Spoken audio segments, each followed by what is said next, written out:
നമസ്കാരം, മലയാളി വാർത്തയിലേക്ക് സ്വാഗതം. സിന്ദൂരം വെടിമരുന്നാകുമ്പോൾ എന്ത് സംഭവിക്കുമെന്ന് ലോകവും രാജ്യത്തിന്റെ ശത്രുക്കളും കണ്ടു. ആണവ ഭീഷണികളിൽ ഇന്ത്യ ഭയപ്പെടാൻ പോകുന്നില്ല, തിരിച്ചടിച്ചിരിക്കും. ഇനിയും പാകിസ്ഥാൻ കളിയിറക്കിയാൽ അവർക്ക് യാചിക്കേണ്ടി വരും. സിന്ദൂർ ഒരു ഓർമ്മപ്പെടുത്തലാണ്. രാജസ്ഥാനിലെ മണ്ണിൽ നിന്നുകൊണ്ട് പാകിസ്ഥാന് അന്ത്യശാസനം കൊടുത്ത് പ്രധാനമന്ത്രി നരേന്ദ്രമോദി. പാകിസ്ഥാനെ മുട്ടുകുത്തിച്ചതിന് ഇന്ത്യൻ സായുധ സേനയെ പ്രശംസിക്കുകയും ചെയ്തു. ഓപ്പറേഷൻ സിന്ദൂറിന് ശേഷമുള്ള ആദ്യ പൊതുസമ്മേളനത്തിൽ രാജസ്ഥാനിലെ ബിക്കാനേറിൽ ജനക്കൂട്ടത്തെ അഭിസംബോധന ചെയ്ത് സംസാരിക്കവെയാണ് പാകിസ്ഥാന് മോദി താക്കീത് കൊടുത്തത്.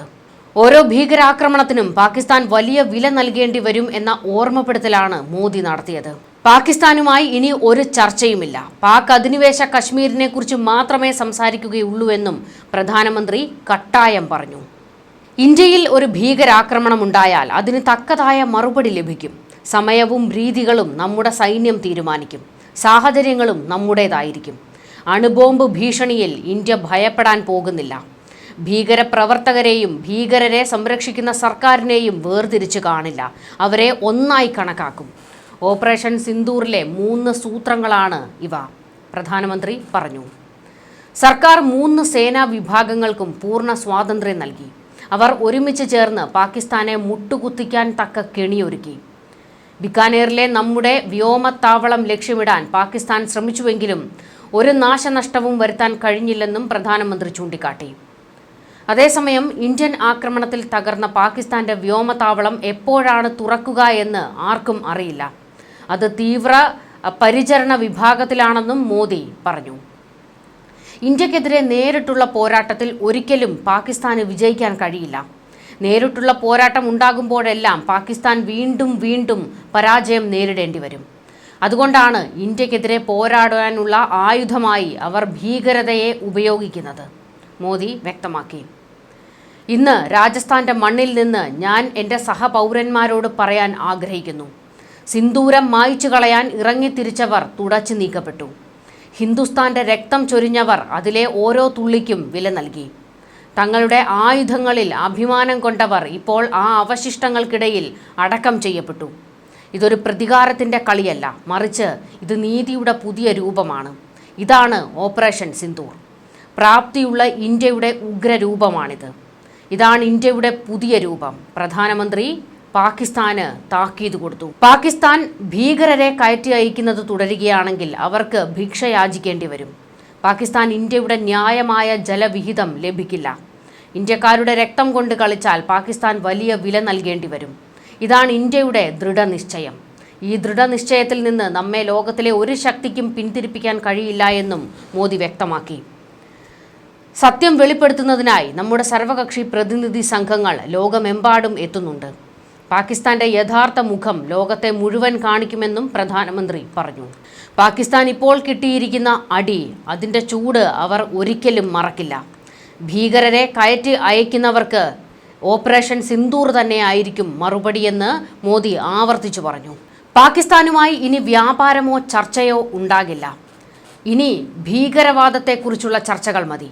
പാകിസ്ഥാന്റെ ഭീകരവാദം എന്ന് അവസാനിക്കുന്നോ അന്ന് ആലോചിക്കാം ഒരു ചർച്ചയെക്കുറിച്ച്. അതുവരെ നമുക്കിടയിലെ സംസാരം പാക് അധിനിവേശ കശ്മീരിനെ കുറിച്ച് മാത്രമായിരിക്കും എന്ന് പ്രധാനമന്ത്രി പറഞ്ഞു വയ്ക്കുമ്പോൾ അത് പാക് ഭീകരരുടെയും ആ ഭീകരർക്കെല്ലാ ഒത്താശയും കൊടുക്കുന്ന പാക് പട്ടാളത്തിൻ്റെയും പട്ടാള മേധാവി അസീം മുനീറിനു കൂടെയുള്ള ഒരു ഓർമ്മപ്പെടുത്തലും അവർക്കുള്ള താക്കീതും കൂടിയാണ്. ഓപ്പറേഷൻ സിന്ദൂർ അത് ഇന്ത്യയുടെ വിജയം തന്നെയായിരുന്നു. പാകിസ്ഥാനെ സംബന്ധിച്ചിടത്തോളം അവർക്ക് വലിയ തിരിച്ചടിയാണ് ഉണ്ടായത്. ഒന്ന് എഴുന്നേറ്റ് നിൽക്കാൻ പോലും കഴിയാത്ത അടി ഇന്ത്യയിൽ നിന്ന് കിട്ടി. എങ്ങനെ ഇതിനെ തരണം ചെയ്യണം, എങ്ങനെ ഇനി പാകിസ്ഥാനെ നേരിടണം തുടങ്ങിയ ചർച്ചകൾ പോലും ഒന്ന് തുടങ്ങി വയ്ക്കാൻ ഭയപ്പെടുകയാണ് പാകിസ്ഥാൻ. പക്ഷേ പാക് പട്ടാള മേധാവി അസീം മുനീർ ഇന്ത്യക്ക് നേരെ വീണ്ടും ചതിപ്രയോഗങ്ങൾക്ക് നീക്കം തുടങ്ങിയിട്ടുണ്ട് എന്നാണ് വിവരങ്ങൾ. അതിൻ്റെ ആദ്യ ഘട്ടമാണ് അസീം മുനീറിന് അധിക പദവി കൊടുത്തത്. അതായത് ഫീൽഡ് മാർഷൽ പദവി കൊടുത്ത് അസീം മുനീറിനെ ഒരു റാങ്ക് കൂടി, ഏറ്റവും പരമോന്നത റാങ്ക് കൊടുത്ത് ഉയർത്തിയിരിക്കുകയാണ്. ഇന്ത്യക്കെതിരെ പാക് ഭീകരരെ ഇറക്കി നീക്കം നടത്തുന്നത് അസീം മുനീറാണ്. ഭീകരർക്ക് വേണ്ട എല്ലാ സഹായങ്ങളും പാക് പട്ടാളത്തിൽ നിന്നാണ് എത്തുന്നത്, ഫണ്ടിങ്ങും ആയുധങ്ങളും എല്ലാം. ഇതെല്ലാം ഇന്ത്യക്ക് നേരെ തീവ്രവാദത്തിന് പ്രയോഗിക്കാൻ വേണ്ടിയാണ്. എന്നാൽ നുഴഞ്ഞു കയറുന്നവരെ എല്ലാം സ്പോട്ടിൽ വെടിവെച്ചിടുകയാണ് ഇന്ത്യ. ഓപ്പറേഷൻ സിന്ദൂറിന് ശേഷവും നുഴഞ്ഞുകയറ്റ ശ്രമങ്ങൾ ഉണ്ടായിരുന്നു. നിരവധി ഭീകരരെയാണ് കൊന്നൊടുക്കിയത്. പാകിസ്ഥാൻ എല്ലാ കാലത്തും ഭീകരവാദം മാത്രമാണ് ഇന്ത്യക്കെതിരെ പ്രയോഗിക്കുന്നത്. ഒരു സൈനിക നടപടിയിലൂടെ ഇന്ത്യക്ക് നേരെ ഒരു ആക്രമണം നടത്താൻ കെൽപ്പില്ലാത്ത രാജ്യമാണ് പാകിസ്ഥാൻ. മാത്രമല്ല, ലോകത്തിൻ്റെ പിന്തുണ അതൊരിക്കലും പാകിസ്ഥാന് കിട്ടില്ല. കശ്മീർ വിഷയത്തിൽ ഇതിനു മുൻപ് പല വേദികളിൽ പാകിസ്ഥാൻ ചർച്ചയ്ക്ക് അല്ലെങ്കിൽ മറ്റ് രാജ്യങ്ങൾ ഇടപെട്ട് കശ്മീർ വിഷയത്തിൽ ഒരു ചർച്ച വേണമെന്ന് പറയുമ്പോഴെല്ലാം ഇന്ത്യയുടേത് ഒരൊറ്റ നിലപാടായിരുന്നു. ഒരു രാജ്യങ്ങളും ഒരു മൂന്നാം കക്ഷിയുടെ ആവശ്യം ഞങ്ങൾക്കില്ല. കശ്മീർ എന്ന് പറയുന്നത് ആഭ്യന്തര വിഷയമാണ്. അത് ഞങ്ങൾ തമ്മിൽ, രണ്ട് രാജ്യങ്ങൾ തമ്മിൽ ചർച്ച ചെയ്തോളാം. അതുമാത്രമാണ്. വേറൊരു രാജ്യങ്ങളെയും ഒരു ചർച്ചയ്ക്കും ഇന്ത്യ ഇതുവരെ അടുപ്പിച്ചിട്ടില്ല. പക്ഷേ ലോകം മുഴുവൻ ഓടി നടന്ന് കശ്മീർ വിഷയത്തിൽ ചർച്ചയ്ക്ക് രാജ്യങ്ങളുടെ കാല് പിടിച്ചുകൊണ്ടിരിക്കുകയാണ് പാകിസ്ഥാൻ. പാകിസ്ഥാൻ ശ്രമിക്കുന്നത് ഇരവാദം മുഴക്കാനാണ്.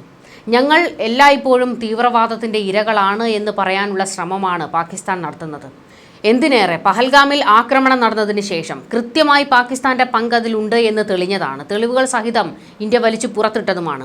പാക് ചാര സംഘടനയുടെയും പാകിസ്ഥാൻ പട്ടാളത്തിൻ്റെയും പിന്തുണയോടെയാണ് ഭീകരർ നുഴഞ്ഞു കയറിയതും ആക്രമണം നടത്തിയതും. അതിൻ്റെ എല്ലാ തെളിവും ഇതിനോടകം ഇന്ത്യ പുറത്തിടുകയും ചെയ്തിട്ടുണ്ട്. എന്നിട്ടും ലോകരാജ്യങ്ങളോട് പറയുന്നത് ഞങ്ങൾ ഭീകരവാദത്തിൻ്റെ ഇരകളാണ്, ഞങ്ങളാണ് ഭീകരവാദം കൊണ്ട് വലഞ്ഞിരിക്കുന്നതെന്നും ഇന്ത്യ ഭീകരവാദം ഞങ്ങൾക്കെതിരെ നടത്തുന്നു എന്നൊക്കെയാണ്. പക്ഷേ ഒരു രാജ്യങ്ങളും പാകിസ്ഥാനെ പിന്തുണയ്ക്കാൻ തയ്യാറാകില്ല. ചൈന, തുർക്കി പോലുള്ള രാജ്യങ്ങളല്ലാതെ മറ്റ് ലോകരാജ്യങ്ങളൊന്നും തന്നെ ഇന്ത്യയെ വെറുപ്പിച്ചുകൊണ്ട് പാകിസ്ഥാന്റെ ചേരിയിൽ നിൽക്കാൻ തയ്യാറാകില്ല. തുർക്കി തന്നെ അടിയേറ്റിരിക്കുകയാണ് പാകിസ്ഥാനെ സഹായിച്ചതിൽ. ഇന്ത്യ ബോയ്ക്കോട്ട് തുടർന്നുകൊണ്ടിരിക്കുകയാണ്. ബോയ്ക്കോട്ട് തുർക്കി. തുർക്കിയുടെ പല സാധനങ്ങളും ഇന്നിപ്പോൾ ഇന്ത്യയിലേക്ക് ഇറക്കുമതി ചെയ്യുന്നില്ല. അതൊന്നും വേണ്ട എന്ന് രാജ്യത്തെ വ്യാപാര സംഘടനകൾ പോലെയുള്ള പല സംഘടനകളും ഇപ്പോൾ വ്യക്തമാക്കി കഴിഞ്ഞിട്ടുണ്ട്. അതായത് തുർക്കിയെ ചവിട്ടി പുറത്താക്കിയിട്ടുണ്ട്. വലിയ സാമ്പത്തിക നഷ്ടമാണ് ഇതിലൂടെ തുർക്കിക്കുണ്ടായിരിക്കുന്നത്. അപ്പോൾ അതുപോലെ ഒരു ഗതിയിലേക്ക് വരാൻ മറ്റു രാജ്യങ്ങൾ ആരും തന്നെ ആഗ്രഹിക്കുന്നില്ല. അതുകൊണ്ട് തന്നെ അവർ ആരും പാകിസ്ഥാനെ പിന്തുണയ്ക്കുകയുമില്ല. ഇപ്പോൾ മോദി കൃത്യമായ മറുപടിയാണ് കൊടുത്തിരിക്കുന്നത്. ന്യൂസ് ഡെസ്ക് മലയാളി വാർത്ത.